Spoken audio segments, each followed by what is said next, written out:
और इस वक्त की बहुत बड़ी खबर आपको बता रहे हैं, नेपाल में एक बार फिर से जल प्रलय की आशंका। इस वक्त नेपाल से यह बहुत बड़ी खबर है। सबसे बड़ी खबर यही है, चीन में आए भूकंप के बाद, चीन में भूकंप आया है। चीन में आए भूकंप के बाद तिब्बत में एक बांध टूटने की खबर है। 2 नदियों के बीच बना डैम टूट गया है।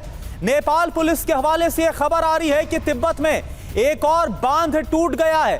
यह बताया जा रहा है कि चीन ने नेपाल को यह जानकारी दी है। यह बड़ी खबर आपको बताए, एक और फिर से बड़ी त्रासदी का क्या सामना करने वाला है नेपाल। नेपाल में एक बार फिर से जल प्रलय की आशंका।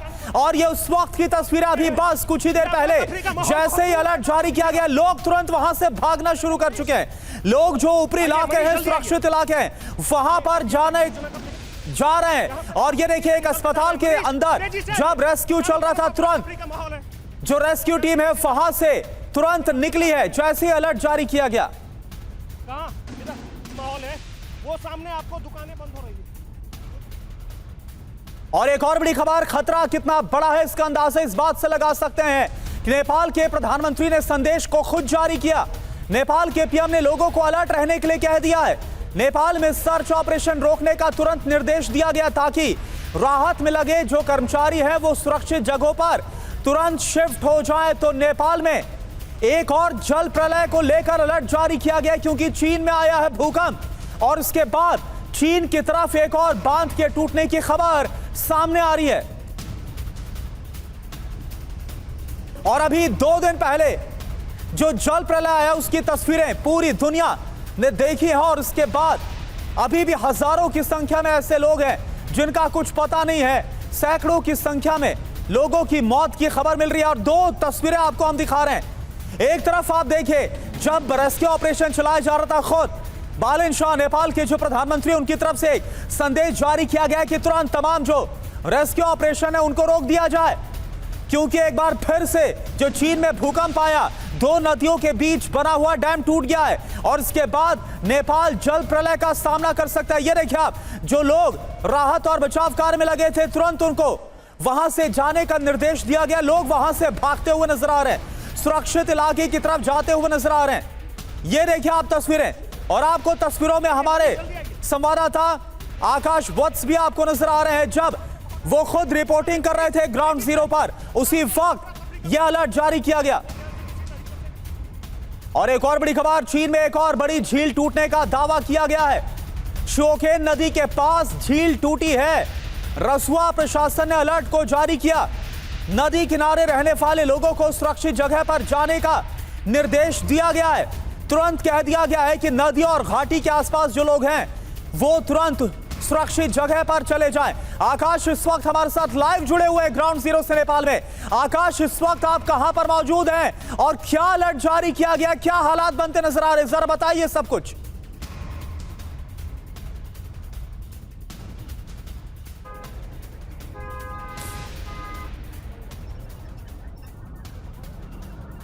करुणा, मैं धादिंग के बैरनी में हूँ। बैरनी में मैं जब अस्पताल में रिपोर्ट कर रहा था, उसी वक्त वहाँ जो सशस्त्र प्रहरी बल के जवान थे जो उस रेस्क्यू ऑपरेशन में लगे हुए थे, वो अचानक ही लोगों को अलर्ट करना शुरू करते हैं और वो पीछे से आवाज़ देते हैं कि आपको यहाँ से निकलना होगा। और मैं निकलकर एक ऊंचे स्थान पर पहुँच गया हूँ जहाँ मैं मनीष को कहूँगा जरा पीछे दिखाइए। यहाँ जो आसपास जो लोग रह रहे थे, सुरक्षित थे, उनको बताया गया कि आप ऊंचे स्थान पर चले जाइए। कुछ और लोग हैं, हम उनसे बातचीत करने की कोशिश करते हैं और उनसे जानते हैं कि अचानक जब अलर्ट आया तो फिर वो कैसे इस जगह तक पहुँचे हैं और उन्हें क्या कहा गया आप लोगों को।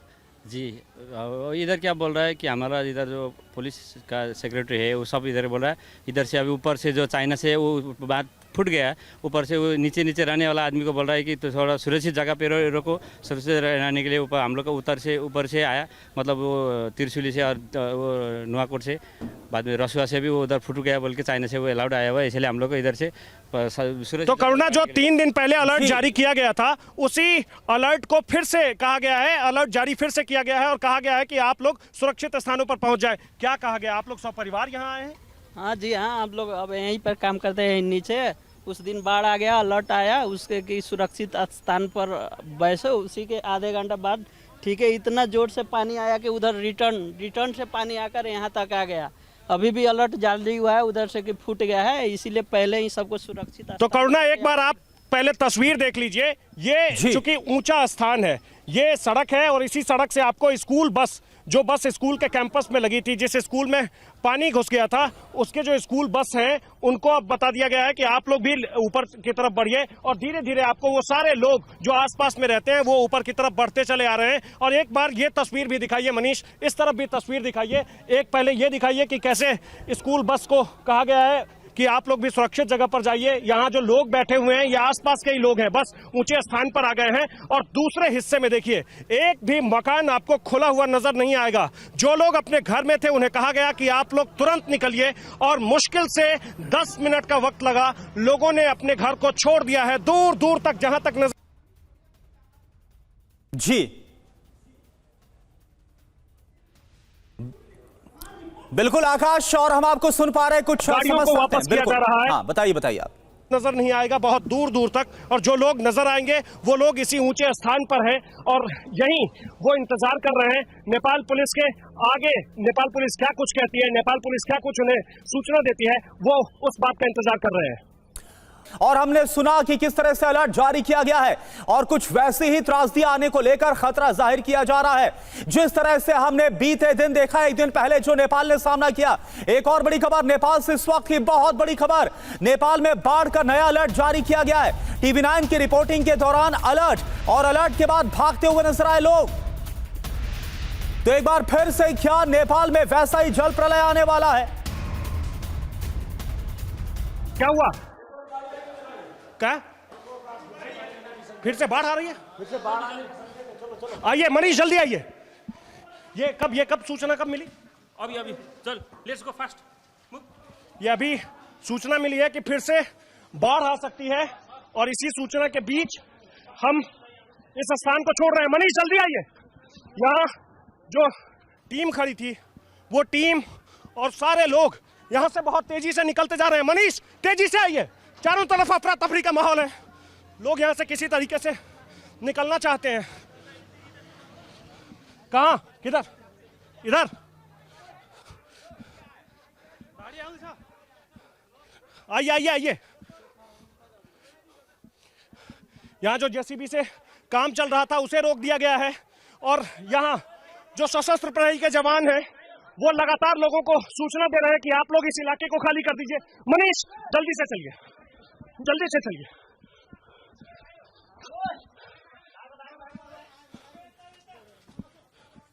यहां से हमें निकलना होगा, साफ तौर पर कह दिया गया है। और चारों तरफ देखिए, इधर दिखाइए जरा, अफरा तफरी का माहौल है। वो सामने आपको दुकानें बंद हो रही है, वो जो सामने दुकानें खुली थी वो दुकानें बंद हो रही है। इधर से सारे लोग भागते नजर आएंगे। मनीष इस तरफ दिखाइए, इस तरफ दिखाइए। और हमें भी सुरक्षित रहना है, इसीलिए हम भी इस स्थान से जल्दी निकलेंगे। आइए आइए मनीष आइए। लोगों को बताया जा रहा है कि यहाँ हालात ठीक नहीं है और इसे खाली करना होगा। आप अचानक ही देखेंगे कि सड़क के ऊपर भी अफरा तफरी का माहौल है। इधर देखिए, जो लोग दूर से देखने आए थे, जिनके घर हैं, वो सभी लोग अब इस जगह को छोड़ चुके हैं। बहुत तेजी से आपको गाड़ियां निकलती हुई दिख रही होंगी और यहाँ जितने लोग हैं उनको साफ तौर पर कहा गया है कि वो जल्दी से जल्दी इस इलाके को खाली कर दें और उन्हें यहाँ से बाहर जाने को कहा गया है। अचानक ऐसी क्या सूचना आई? अभी अलर्ट रहने के लिए बोला है। अभी उधर थोड़ा मुश्किल वक्त है, अभी और कुछ नहीं है। ठीक है, अलर्ट रहने को कहा गया है और इसीलिए इस इलाके में जितनी गाड़ियां हैं, जितने लोग हैं, उन्हें यहां से जाने को कह दिया गया है। सशस्त्र प्रहरी के जवान जो यहां मोर्चा संभाले हुए थे रेस्क्यू का, वो भी अब इस जगह को छोड़ चुके हैं। यह अफरा तफरी का माहौल बहुत दूर तक आपको दिखेगा। चलिए मनीष निकलिए।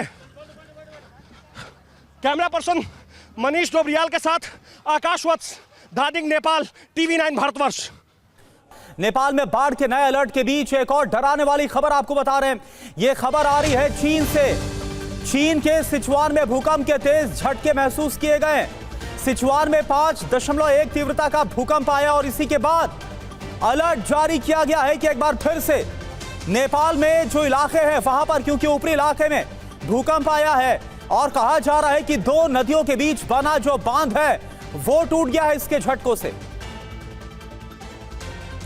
और एक और बड़ी खबर, धादिंग और नुआकोट में अलर्ट जारी किया गया। नेपाल पुलिस ने एडवाइजरी को जारी किया। बचाव कार्य को अभी रोका गया है। लोगों को ऊंची जगह पर जाने के लिए कहा गया है। लोगों को सतर्क रहने की एडवाइजरी जारी की गई है। अभी धादिंग में जब हम एक हॉस्पिटल में वहाँ रेस्क्यू चल रहा था उसकी रिपोर्ट कर रहे थे, अचानक ही सशस्त्र प्रहरी बल के जो जवान हैं जो उस रेस्क्यू में शामिल थे वो पीछे से आवाज़ देते हैं कि आप लोग इस जगह को खाली कर दीजिए। और मैं एक बार आपको दिखाऊंगा, ये पूरा इलाका अब खाली हो गया है। पिछले 5 मिनट के दौरान इस पूरे इलाके को खाली कर लिया गया है। आपको एक भी शख्स यहाँ नजर नहीं आएगा। इक्का दुक्का जो दुकानें खुली हुई थी वो बंद कर दिया गया है। आपको जो लोग मिलेंगे वो भी अफरा तफरी के माहौल में है। वो या तो किसी तरीके से यहाँ से निकलना चाह रहे हैं, भागना चाह रहे हैं, या फिर उनके पास जो कुछ जरूरी सामान है वो जरूरी सामान बस वो लेकर के जा रहे हैं। लगातार यहाँ अनाउंस किया जा रहा है, लोगों को बताया जा रहा है कि आप इस जगह को खाली कर दीजिए। और जिस ऊंचे स्थान पर हम खड़े हैं, एक बार मनीष इधर दिखाइए, अब आपको धीरे धीरे लोग यहाँ नजर आएंगे कि नीचे से लोग ऊपर की तरफ चले आ रहे हैं। मनीष दूसरे हिस्से में भी आप दिखाइएगा। इस तस्वीर के बाद आपको गाड़ियां भी दिखेंगी, रवि आपको गाड़ियां भी दिखेंगी। यहाँ से नीचे जिनके पास गाड़ी है वो गाड़ी लेकर के ऊपर की तरफ चले आ रहे हैं। चूंकि ये ऊंचाई वाला स्थान है, यहाँ एक छोटा सा ये पहाड़ है और पहाड़ के हिस्से में आगे जाकर के जो स्थान है उस स्थान पर लोगों को रहने के लिए कहा गया है। ये तस्वीर भी आप देखिए, नीचे जो लोग बैठे थे वो किस तरीके से तुरंत में यहाँ पहुँचे हैं। आनंद फानन में उन्होंने अपना घर छोड़ दिया है। कोई खाना खा रहा था, कोई अपने घर में आराम कर रहा था। आपको सामने कुछ महिलाएं खाना खाती हुई नजर आएंगी। वो सब नीचे से ऊपर की तरफ चले आए हैं। उन्हें कहा गया कि अभी खतरा ज़्यादा है। हालांकि अलर्ट पहले किया गया था, पहले से अलर्ट पर था। 3 दिन का वक्त दिया गया था और आज दूसरा ही दिन है। 26 तारीख के बाद 27 और 28 कहा गया था, 27, 28 और 29। और अभी जब 28 तारीख को मैं आपको ये बता रहा हूँ, अब से तकरीबन आधे घंटे पहले लोगों को इस इलाके में रहने से मना कर दिया गया है। सब कुछ खाली कर दिया गया है। आपको ये जेसीबी मशीनें दिख रही होंगी, जेसीबी को भी यहाँ से आगे जाने को कह दिया गया है। जो जेसीबी मशीनें लगातार सड़कें साफ कर रही थी, किसी तरीके से लोगों के लिए राहत और बचाव के कार्य में जुटी थी, उसे भी ये कह दिया गया है कि अब आप इस जगह को खाली कर दीजिए। और जहाँ मैं अभी खड़ा हूँ वहाँ आप देखेंगे तो चारों तरफ लोग हैं, गाड़ियाँ हैं और धीरे धीरे लोग इस ऊंचे स्थान पर पहुँच रहे हैं। और देखिए इस बीच एक बहुत बड़ी खबर है, नेपाल की सेना ने रेस्क्यू ऑपरेशन को रोक दिया है।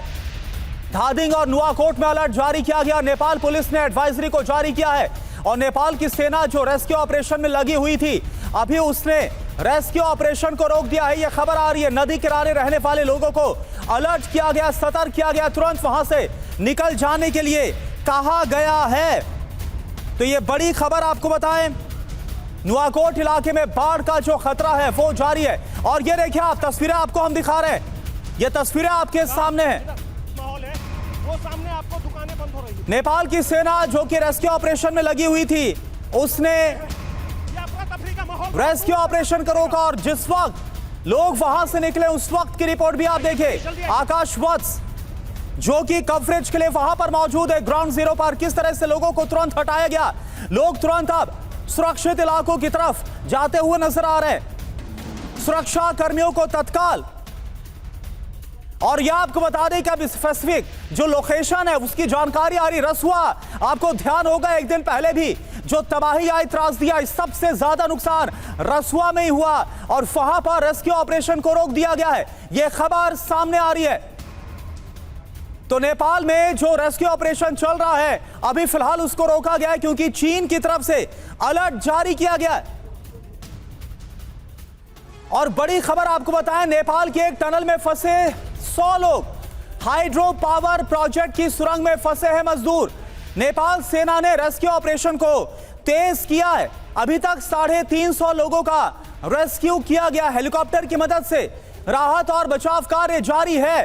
तो हालांकि जो बाकी के इलाके हैं वहां पर रेस्क्यू किया जा रहा है, लेकिन रसुआ में अभी रेस्क्यू ऑपरेशन को रोक दिया गया है, जो जानकारी सामने आ रही है। ये देखिए आप, तस्वीरें आपको हम दिखा रहे हैं किस तरह से जो लोग फंसे हुए हैं हाइड्रो पावर प्रोजेक्ट की सुरंग में फंसे मजदूरों को वहां से निकाला गया है। गाद और जो मलबा है उसके बीच कई लोग फंसे हुए हैं। अभी तक 350 लोगों को रेस्क्यू किया गया है। और अब क्योंकि चीन में भूकंप आया और इस भूकंप के बाद एक बार फिर से डैम टूटने की खबर सामने आ रही है चीन की तरफ से, और इसके बाद अलर्ट जारी किया गया है। लेकिन इस बीच आपको रेस्क्यू की तस्वीरें भी दिखा रहे हैं। रसुआ इलाके में अभी रेस्क्यू रोक दिया गया, लेकिन बाकी इलाकों में क्या हाल है और कैसे अभी तक रेस्क्यू ऑपरेशन चलाया गया, ये आपको दिखा रहे हैं। टनल में फंसे करीब 100 लोगों को निकाला गया। रेस्क्यू अभी जारी है, लोग लगातार निकाले जा रहे हैं। तो नेपाल की जो त्रासदी है उसे आप जरा 3 तस्वीरों के जरिए देखिए। टनल में फंसे 100 लोग, रेस्क्यू जारी। और ये देखिए तस्वीर इस वक्त आपको हम दिखा रहे हैं। हेलीकॉप्टर की मदद से सेना लगातार वहां पर रेस्क्यू ऑपरेशन में लगी हुई है। लोगों को तुरंत वहां से निकाला जा रहा है। सेना हेलीकॉप्टर की मदद से जो लोग फंसे हुए हैं उन्हें निकालने के काम में लगी और टनल से करीब 100 लोगों को निकाला गया।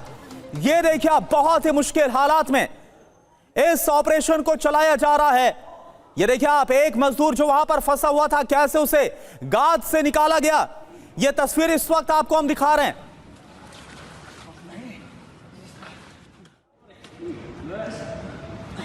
तो टनल में फंसे 100 लोगों को कैसे निकाला गया है, ये तस्वीरें आपके सामने हैं। जो सेना है उसने मजदूरों को पीठ पर बैठाकर निकाला। आकाश वत्स की एक रिपोर्ट आपको दिखाते हैं। धादिंग जिले के मैं बैरनी अस्पताल में हूं। बैरनी नाम का जो ये जगह है, एक बार और ले लो।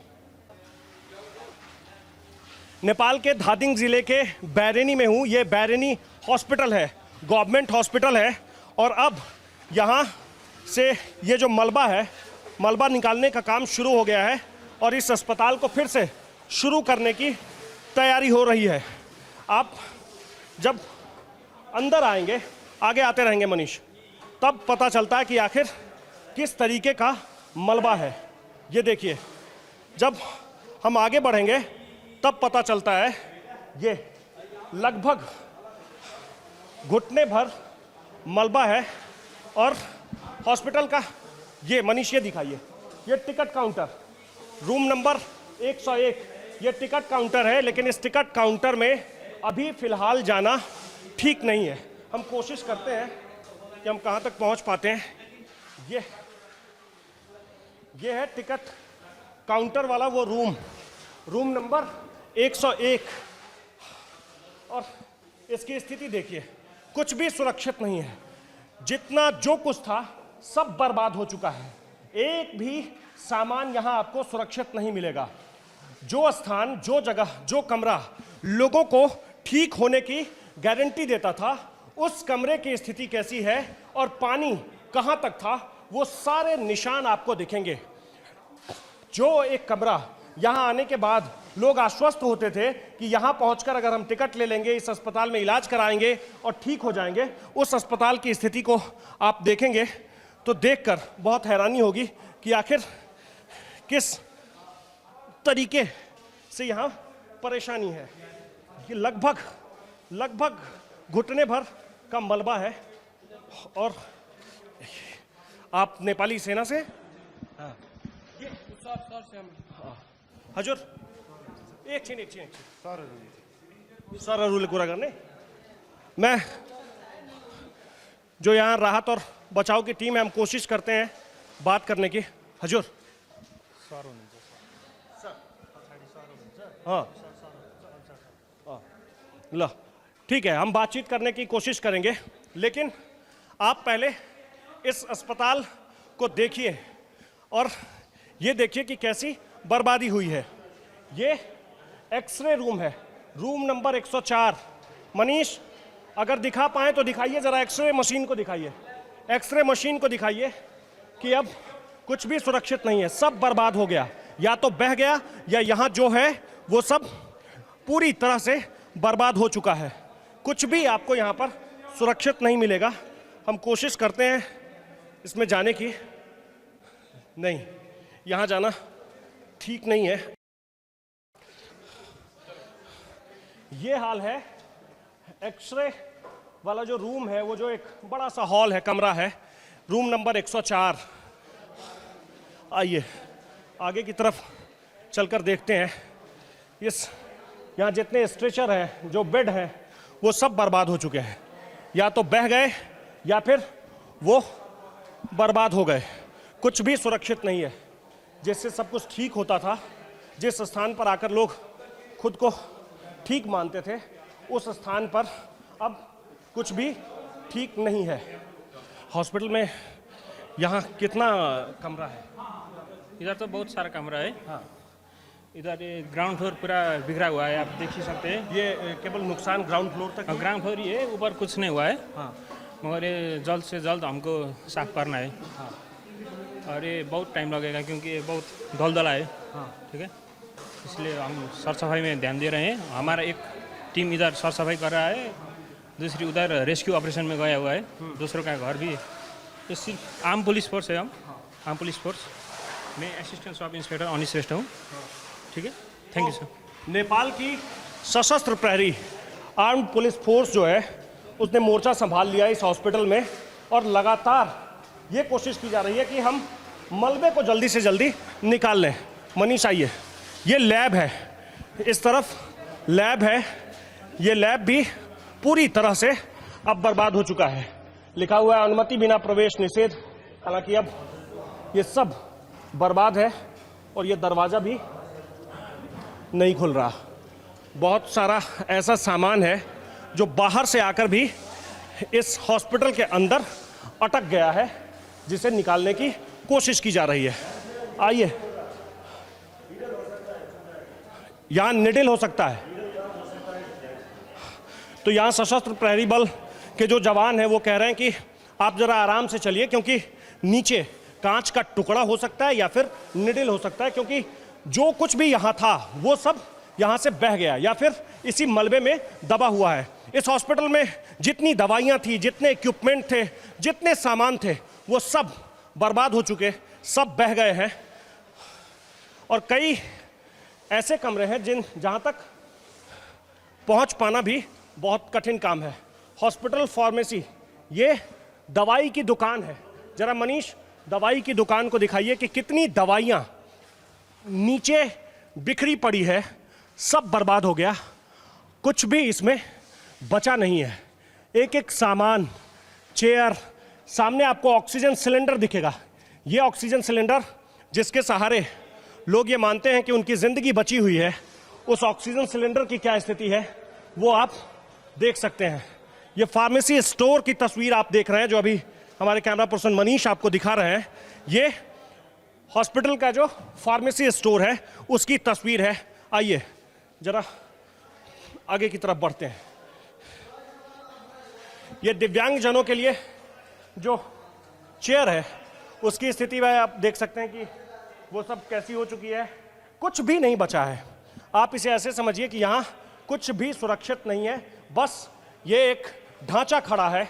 ये हॉस्पिटल का जो ढांचा है, ये जो मकान है वो ठीक है, लेकिन ग्राउंड फ्लोर की स्थिति भी बहुत अच्छी नहीं है। इसे ठीक होने में अभी काफ़ी वक्त लगेगा और पानी कहाँ तक था उसके निशान आपको साफ साफ दिख जाएंगे। और इसके बाद हॉस्पिटल के किसी भी हिस्से तक पहुंचना बहुत मुश्किल है।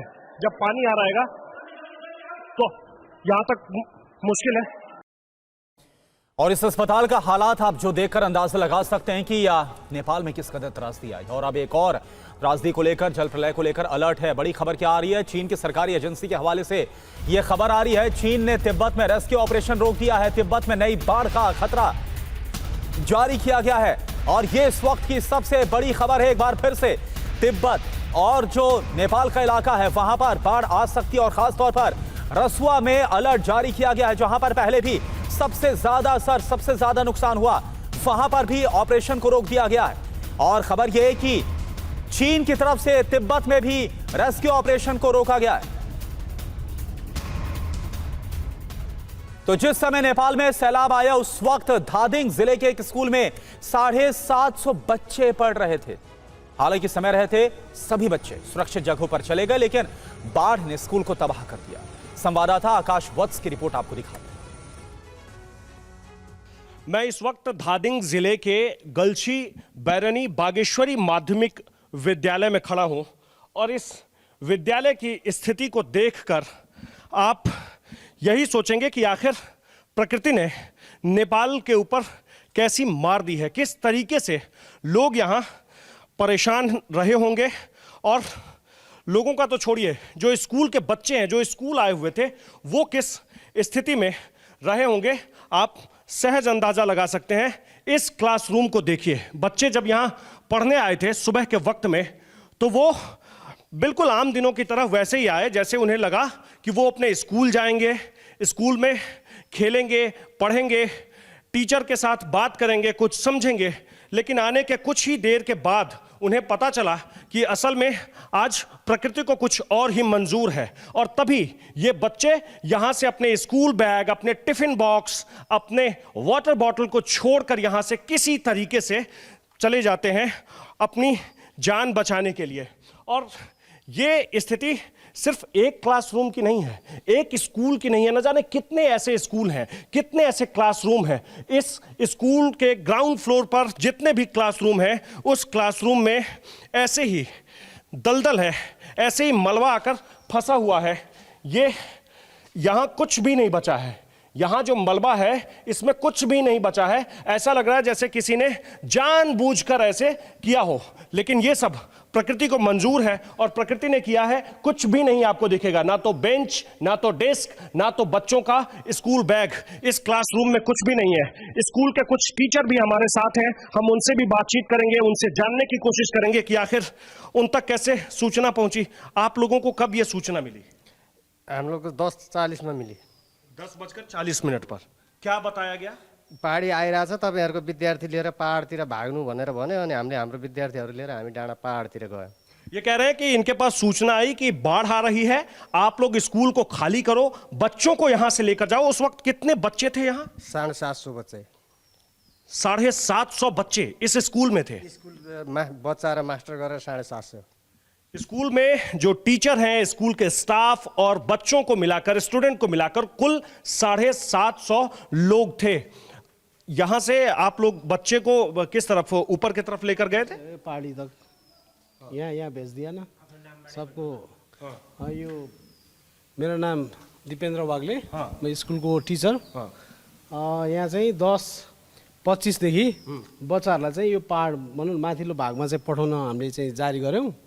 अब यो भागमा यदि बच्चालाई नपठाइदिएको भए, यो सानो क्लासको, यहाँ सबै सानो सानो क्लासको हो, लोअर सेकेन्ड्री लेभलको चाहिँ यो भाग, माथि चाहिँ सेकेन्ड्री लेभल र +2। बता रहे हैं ये कि यहाँ से जब इन लोगों के पास जब सूचना पहुंची तो यहाँ से ये बच्चे को लेकर ऊपर की तरफ, वो जो छोटी सी पहाड़ी आपको दिख रही होगी, उस पहाड़ी के ऊपर बच्चे को लेकर के वो चले जाते हैं। और ये कह रहे हैं कि स्कूल में 750 बच्चे थे, छोटे छोटे बच्चे हैं। उन बच्चों को किसी तरीके से उस वक्त में, बहुत कम समय में इन्होंने यहाँ से निकाला और निकाल करके लेकर गए। और इतना वक्त भी नहीं मिला उन बच्चों को कि वो अपने बैग को, अपने टिफिन बॉक्स को संभाल पाते। ये क्लासरूम की स्थिति एक बार दिखाइए मनीष। ये इस तरीके से जो आप मलबा देख रहे हैं, आप सोच लीजिए कि उस वक्त कैसा मंजर रहा होगा। इसे देखकर कोई बहुत आसानी से यह समझ सकता है कि जिस व्यक्ति ने, जिन लोगों ने उसे जिया है, उनके मन में उस वक्त क्या चल रहा होगा। ये रूम नंबर 6 है, ये क्लास 6 है ये। और क्लास 6 के भीतर हम चलते हैं, आइए। ये देखिए, यहां भी आपको वैसे ही जैसे स्कूल में होता है, बेंच है, डेस्क है, बच्चों के लिए बैठने की व्यवस्था है, सामने पढ़ने के लिए ये बोर्ड लगे हुए हैं। लेकिन बच्चे आए और जब वो यहाँ पहुंचे तो उन्हें पता चला कि आज सब कुछ वैसा नहीं होने वाला है। आज बिल्कुल वैसा नहीं होने वाला है। आज हालात बिल्कुल बदले हुए हैं। उन्हें उनके मास्टर बताते हैं कि आज आपको, जो यहाँ आप स्कूल में पढ़ने आए हैं, आज आपको यहाँ से जाना होगा। और वो फिर बच्चे अचानक यहाँ से बहुत तेजी में निकलते हैं। ये जो स्कूल बैग आप देख रहे हैं, ये सिर्फ स्कूल में छूटे हुए ये बैग नहीं है, ये उन बच्चों की अधूरी कहानी है जो कल तक इन्हें अपने कंधों पर लेकर स्कूल आया करते थे। किसी बैग में किताब है, किसी में अधूरी कॉपी है। आप जब इसे देखेंगे, ये बच्चों का बुक आपको दिखेगा, कॉपी, बगल में ये वाटर बॉटल, आपको ये आई कार्ड, सब कुछ वैसे ही दिखेगा। ये टिफिन बॉक्स भी आपको दिखेगा, कहीं टिफिन बॉक्स बिल्कुल वैसे ही रखा है जैसे अगली घंटी में कोई बच्चा उसे खोलकर खाने वाला हो, लेकिन उस दिन स्कूल में घंटी बजती ही नहीं है। उस दिन इस स्कूल में कोई बच्चा अपना टिफिन खोलकर नहीं खाता है। उस दिन इस स्कूल में कोई बच्चा प्लेग्राउंड में खेलने नहीं जाता है, और उस दिन कक्षा भी नहीं लगती है, बच्चे पढ़ने के लिए नहीं बैठते हैं। वो आए थे उम्मीदों का बस्ता लेकर, अपने कंधों पर उम्मीदों का बस्ता लेकर इस स्कूल में आए थे, लेकिन उन्हें यह नहीं पता था कि आज प्रकृति को कुछ और मंजूर है और अचानक उन बच्चों को यहाँ से जाना होता है। वो किसी तरीके से जान बचाकर यहाँ से निकलते हैं, लेकिन वो निशानियाँ अभी भी दिखती है कि आखिर प्रकृति ने किस तरीके से नेपाल के इन जिलों में, धादिङ में, रसुआ में, नुवाकोट में लोगों को घेरा, बच्चों को घेरा। वो बच्चे किसी तरीके से यहाँ से चले गए। ये क्या है मास्टर साहब? पानी है, बिस्कुट है, खाजा के लिए ले आए। हाँ, बिस्कुट पानी। इसमें बिस्किट का पैकेट है, ये वाटर बॉटल है, और ये सब बच्चे लेकर आए थे। ये सब बच्चे उस दिन स्कूल में लेकर आए थे, जैसे हर दिन लेकर आते हैं।